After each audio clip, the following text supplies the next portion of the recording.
ಬಾಸ್ಗೆ ಹೋಗ್ಬೇಕು ಅಂತ ಹೇಳಿ ಒಂದು ಕ್ರೇಜ್ ಬಂದಿದೆಯಲ್ಲ, ಏನು ವಿಷಯ ಅದು ಸರ್? ಬಿಗ್ ಬಾಸ್ ಇವತ್ತು 13ನೇ ಬಿಗ್ ಬಾಸ್ ಈಗ ಸ್ಟಾರ್ಟ್ ಆಕೈತ್ರಿ. ಈಗ 12 ಮಂದಿ ಬಿಗ್ ಬಾಸ್ ವಿನ್ನರ್ಗಳು ಬೇಕಾದಷ್ಟು ಅವ್ರ ಆಟ ಪಾಠಗಳನ್ನು ತೋರಿಸಿದ್ರು. ಅದು ಎದಕ್ಕೆ ಮನೋರಂಜನೆಗೋಸ್ಕರ ಅದು ಉಪಯೋಗ ಆಗ್ತೈತಿ ಹೊರತು ಈ ಸಾರ್ವಜನಿಕರಿಗೆ ಅದು ಉಪಯೋಗ ಆಗಂಗಿಲ್ಲ.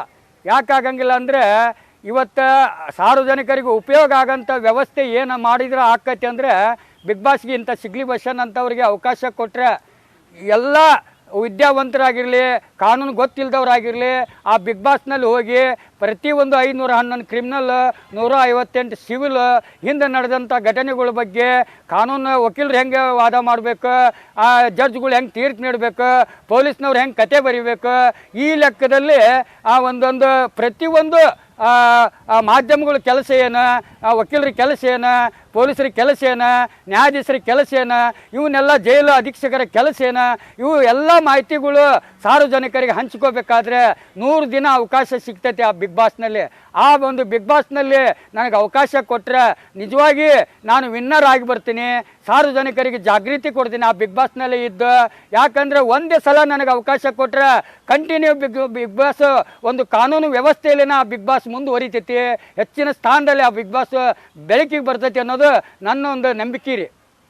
ಹೌದು, ಅದಕ್ಕೆ ಈ ಸಲ ನಾನು ತುಮಕೂರು ಸಿದ್ಧಗಂಗಾ ಶಿವಕುಮಾರ ಸನ್ನಿಧಿಯಿಂದ ಬೆಂಗಳೂರು ರಾಜಧಾನಿವರೆಗೂ ನಡೆದು ಆ ಬಿಗ್ ಬಾಸ್ ಆಫೀಸ್ಗೆ ಹೋಗಿ ನನಗೆ ಅವಕಾಶ ಕೊಡಿ ಅಂತಂದು ಕೇಳ್ಕೋಬೇಕು, ನಾ ಕನ್ನಡ ಧ್ವಜ ಹಿಡ್ಕೊಂಡು ಹೋಗ್ಬೇಕಂತಂದು ತೀರ್ಮಾನ ಮಾಡಿದ್ದೆ.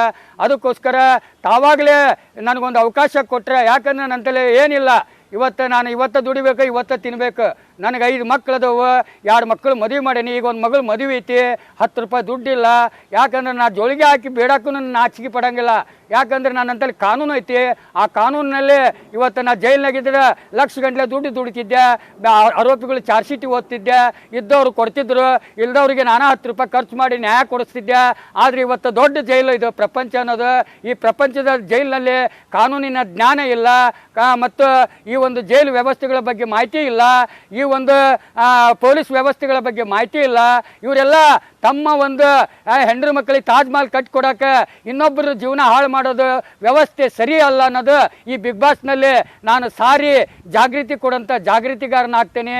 ಎಲ್ಲ ಮಾಧ್ಯಮಗಳಲ್ಲಿ ಈ ಸಿಗ್ಲಿ ಬಸ್ಸಿನ ಬೇಡಿಕೆ, ಎಲ್ಲ ಪೊಲೀಸ್ನಲ್ಲಿ ಸಿಗ್ಲಿ ಬಸ್ಸಿನ ಬೇಡಿಕೆ. ಯಾಕಂದರೆ ಎಲ್ಲ ನ್ಯಾಯಾಧೀಶರು ಕೆಟ್ಟವರಲ್ಲ, ಎಲ್ಲ ಪೊಲೀಸರು ಕೆಟ್ಟವರಲ್ಲ, ಎಲ್ಲ ಜೈಲು ಅಧೀಕ್ಷಕರು ಕೆಟ್ಟವರಲ್ಲ, ಎಲ್ಲ ಮಾಧ್ಯಮಗಳು ಕೆಟ್ಟವರಲ್ಲ. ಕೆಟ್ಟ ನನ್ನ ಮಕ್ಕಳನ್ನ ಒದ್ದು ಹೊರಗೆ ಹಾಕಿ ಒಳ್ಳೆಯವ್ರನ್ನ ಇಟ್ಕೊಂಡು ಈ ದೇಶನ ಕಟ್ಟಬೇಕನ್ನೋದೇ ಈ ಸಿಗ್ಲಿ ಬಸ್ಸಿನ ಆಸೆ. ಜೈ ಹಿಂದ್, ಜೈ ಕರ್ನಾಟಕ, ಜೈ ಕನ್ನಡ, ಜೈ ಶ್ರೀರಾಮ್, ಜೈ ಭೀಮ್.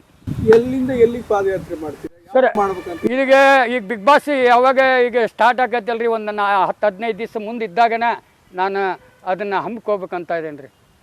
ಹೌದು, ಬಿಗ್ ಬಾಸ್ಗೆ ನಾನು ಪಾದಯಾತ್ರೆ ಮುಖಾಂತರ ಹೋಗಿ ನ್ಯಾಯ ಕೇಳಿ ನ್ಯಾಯವಾಗಿ ನಾನು ಅಲ್ಲಿ ಗೆದ್ದು ಬರ್ಬೇಕನ್ನೋದೈತಿ. ಯಾಕಂದರೆ ಜೈಲಿನಲ್ಲಿ ಎಂತಿಂಥ ರೌಡಿಗಳಿಗೆ ರಿಯಲ್ ರೌಡಿ ಆದವು ನಾನು. ಆದರೆ ನಾನು ರೌಡಿ ಜಾಮ್ ಮಾಡಿಲ್ಲ.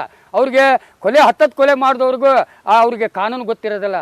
ಅವ್ರ ಕೇಸ್ಗಳು ಚಾರ್ಜ್ ಶೀಟ್ ತೊಗೊಂಡು ಇದೇ ಶಿಕಾರಿಪುರ ತಾಲೂಕು ಗೋಣಿ ಮಾಂತೇಶ್ ಅಂತ ಇದ್ರಿ, ಅವರು ಇದೇ ಯಡಿಯೂರಪ್ಪ ಜಾಥಾ ಮಾಡಿದ್ರು. ಜಾಥಾ ಅಂದ್ರೇನ 2 ಮದುವೆ ಆಗಿದ್ದ ಹಲೇಶ್ ಅಂತಂದು ಅವನ್ನ ಕೊಲೆ ಮಾಡಿದ್ರು. ಆ ಕೊಲೆ ಕೇಸ್ನಾಗ 9 ಮಂದಿ ಆರೋಪಿಗಳಿದ್ರು ಜೈಲ್ನಾಗ. ಅವರು ಅವಾಗ ಹೆಬ್ಬಟ್ ಮಂಜುನೂ ಇದ್ದ, ಆಮೇಲೆ ಕಮ್ಮಡಿ ಅನಿಪುನೂ ಇದ್ದ. ಅವರೆಲ್ಲರೂ ನನ್ನ ಜೊತೆಲೇ ಚೆನ್ನಾಗಿದ್ರು. ಎಲ್ಲರೂ ಚಾರ್ಜ್ ಶೀಟಿನ ಓದ್ತಿದ್ದೆ, ಈ ಹೊಸಳ್ಳಿ ವೆಂಕಟೇಶನ್ ಚಾರ್ಜ್ ಶೀಟಿನ ಓದಿದ್ದೆ. ಅವ್ರಿಗೆ ಕನ್ಫರ್ಮ್ ಮಾಡಿಕೊಟ್ಟೆ ಹೆಂಗೆ ಇದರಿಂದ ಹೆಂಗೆ ಯಾರ್ಯಾರು ಆರೋಪಿ ಆಗ್ಯಾರ ಅನ್ನೋದು. ಆ ಲೆಕ್ಕದಲ್ಲಿ ನಾನು ಈ ಗೋಣಿ ಮಾಂತೇಶನ್ ಕೇಸ್ ಎಂತಿಂಥ ಲಾಯರ್ಗಳು ಹಿಡಿದ್ರು ಹೈಕೋರ್ಟಲ್ಲಿ ರಿಜೆಕ್ಟ್ ಆಗಿತ್ತು, ಸೆಷನ್ನಲ್ಲಿ ರಿಜೆಕ್ಟ್ ಆಗಿತ್ತು. ಆ ಕೇಸ್ನ ಚಾರ್ಜ್ ಶೀಟಿನ ನನ್ನ ಕೈಯಾಗ ಕೊಟ್ಟರು, ನಾನು ಓದಿದೆ. ಅದ್ರಾಗ 2 ಮಂದಿ ಪ್ರತ್ಯಕ್ಷ ಸಾಕ್ಷಿಗಳಿದ್ರು. ಆ 2 ಮಂದಿ ಪ್ರತ್ಯಕ್ಷ ಸಾಕ್ಷಿಗಳು ಇದ್ದಿದ್ದರಿಂದ ಈ ನ್ಯಾಯಾಲಯದಲ್ಲಿ ರಿಜೆಕ್ಟ್ ಆಗಿತ್ತು. ಅದನ್ನು ನಾನು ಓದಿದಾಗ ಆ 2 ಮಂದಿ ಪ್ರತ್ಯಕ್ಷ ಸಾಕ್ಷಿಗಳು ಕೊಲೆನ ನೋಡಿಲ್ಲ ಅನ್ನಂಗೆ ನಾನು ಸಾಬೀತು ಅದರಲ್ಲಿ ಕಂಡು ಹಿಡಿದು ಆ ಪಾಯಿಂಟ್ ಮೇಲೆನ ಅವ್ರಿಗೆ ಬೇಲ್ ಆದೇಶ ಮಾಡಿಸ್ಕೊಟ್ಟೆ. ಆಮೇಲೆ ಅದೇ ಪಾಯಿಂಟ್ನಲ್ಲೇ ಕೇಸ್ ಅಕ್ಯೂಟ್ ಆಯ್ತು.